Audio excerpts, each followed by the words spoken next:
Channel में आप सभी का स्वागत है। आज हम बात करेंगे और बात करने आए हैं हमारे इंटक के कार्यकारी अध्यक्ष जो हैं झारखंड प्रदेश के श्री रंजीत बावरी जी। इससे पहले भी पिछले इंटरव्यू में मैंने आपको दिखाया था, एक संगठन बना था आदिवासी दलित युवा मंच, उसके भी अध्यक्ष हैं। वर्तमान में अभी इंटक के झारखंड प्रदेश के कार्यकारी अध्यक्ष हैं। सबसे पहले मैं अपने प्रोग्राम में स्वागत करूंगा एडपा न्यूज़ चैनल में। रंजीत जी, आपका धन्यवाद। पहले तो मैं आपको जोहार कहना चाहूँगा और साथ में आपको धन्यवाद देना चाहूँगा कि आप आज समय निकाल के और आज हमारे बारे में और हमारे संगठन के बारे में आज एक जानने का प्रयास किया और लोगों के अपने एडपा न्यूज़ के माध्यम से जो संदेश पहुंचाने का आज जो आप काम कर रहे हैं, इसके लिए तो सबसे पहले मैं आपको धन्यवाद देना चाहूँगा। पहला सवाल रंजीत जी, आप झारखंड प्रदेश के इंटक के कार्यकारी अध्यक्ष हैं। अभी तक कितने लोगों को जिले में अपने संगठन तैयार किया है?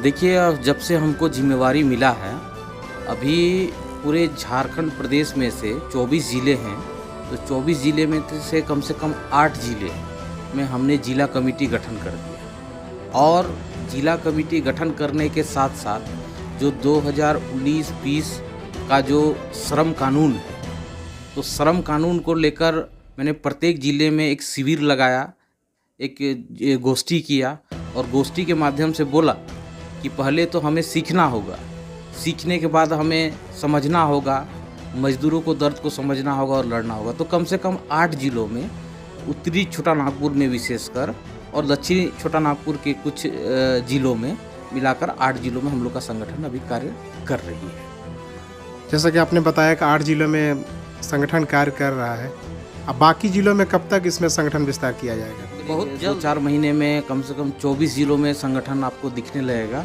और काम भी दिखने लगेगा साथ साथ, और मजदूर का जो मुद्दा है वो भी दिखने लगेगा।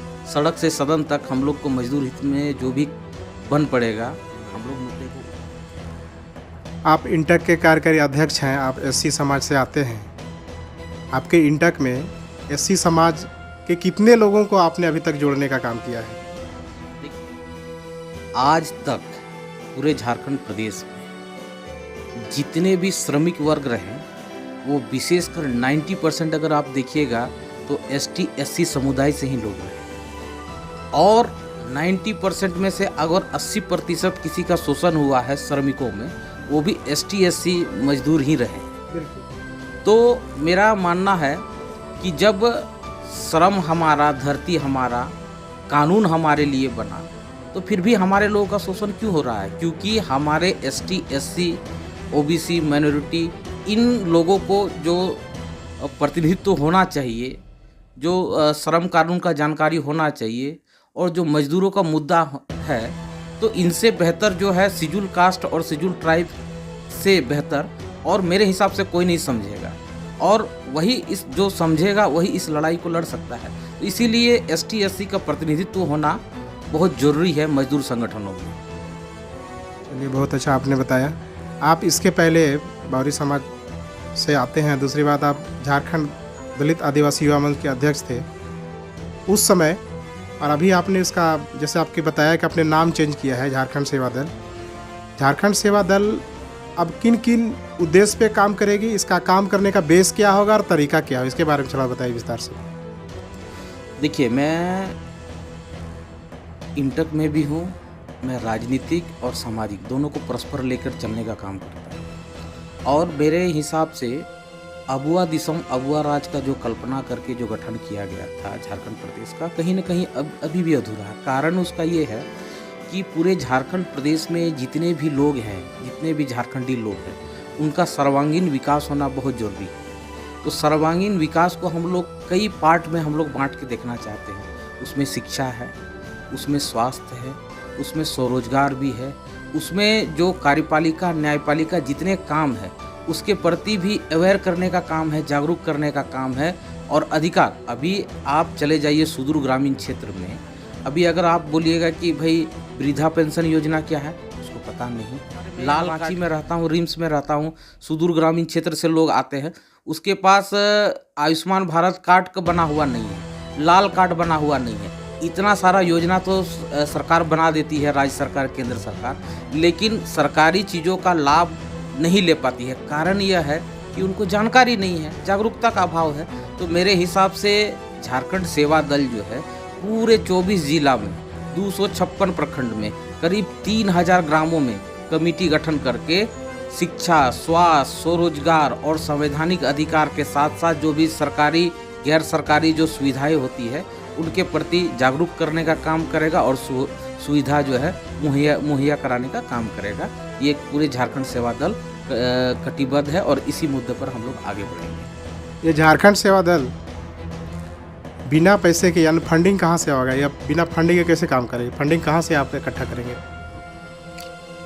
देखिए, यह जो संगठन है जनता का संगठन है, झारखंडी लोगों का संगठन। जब अस्तित्व, हिस्सेदारी और पहचान का बात आता है, जब हमारा, तो भाई हमको तो लड़ना पड़ेगा।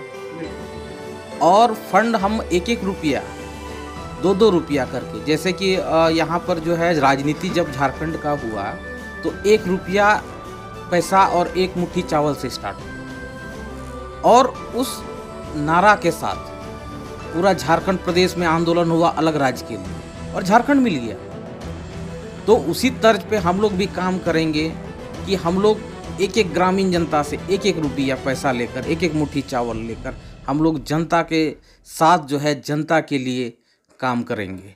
और मुझे पूर्ण विश्वास है कि जब हम लोग का झारखंड सेवा दल का जब पूरा हम लोग सेवा का काम जब स्टार्ट हो जाएगा, शुरुआत हो जाएगा निस्वार्थ भाव से, तो बिल्कुल लोग हम लोग से जुड़ेंगे और हम लोग पे भरोसा और विश्वास करेंगे और साथ भी चलने का काम करेंगे। बहुत अच्छा। ये झारखंड का जो इंटक प्रदेश का कार्यकारी प्रदेश अध्यक्ष है, ये आने वाले समय में क्या ये आप विधायक बनने का ख्वाब देखते हैं? चुनाव लड़ेंगे आप? देखिए, जहाँ जन कल्याण का बात हो, जनहित का बात हो, अगर जनता चाहेगी तो मैं बिल्कुल चुनाव लड़ूंगा। और मेरा मानना है कि अगर जनता का आवाज़ अगर प्रखर करना है, जनता को न्याय दिलाना है, तो सड़क से लेकर सदन तक, यानी सदन पे भी मानस पटल को मुद्दे को रखना होगा। क्योंकि कानून तो सदन में ही बनता है। अगर हम सदन में नहीं जाएंगे तो लोगों के लिए कानून कैसे बनाएंगे, लोगों का मुद्दा कैसे उठाएंगे? सड़क पर भी उठाएंगे और सदन पर भी उठाएंगे। तो अगर जनता चाहेगी, लोग चाहेगा कि भाई हम अच्छा काम कर रहे हैं, हमारा संगठन अच्छा काम कर रहे हैं, तो बिल्कुल विधानसभा, लोकसभा जाने का हम काम करेंगे जनहित के लिए। हमारे जितने भी झारखंड में एससी रिजर्वेशन जो है 11% है, आपके नेतृत्व में इंटक के जितने सारे नेता हैं, जिसका अभी केंद्र में अध्यक्ष मानी जाती है कांग्रेस, बाकी झारखंड के जो नेता लोग हैं, आप अपने रिजर्वेशन के बारे में, झारखंड में क्या रिजर्वेशन एससी समाज का बढ़ना चाहिए, क्या उतने से संतुष्ट है? इसके बारे में क्या? देखिए, मैं जातीय जनगणना का बिल्कुल पक्षधर हूँ और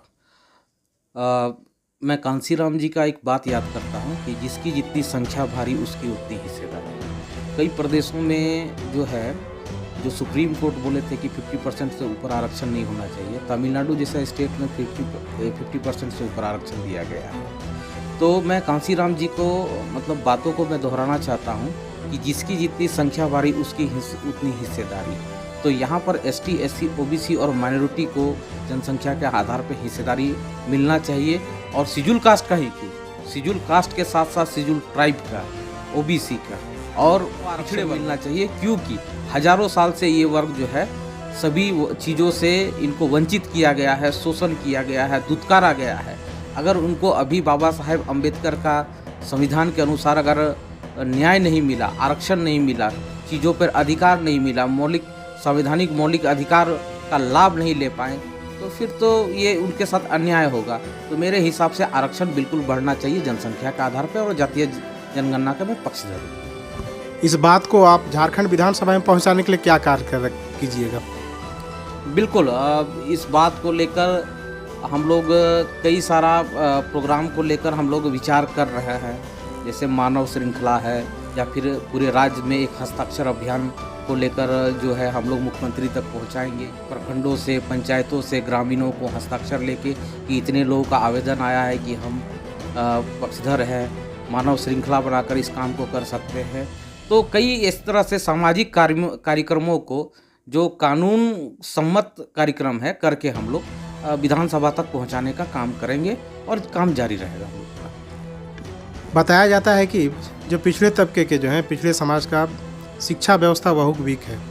जैसा कि आपने पढ़ा भी होगा, सुना भी होगा, हाल में यूपीएससी का एग्ज़ाम हुआ था, उसमें से राजस्थान के 35 जो आदिवासी मीना समुदाय साथ उन्होंने यूपीएससी क्लियर किया।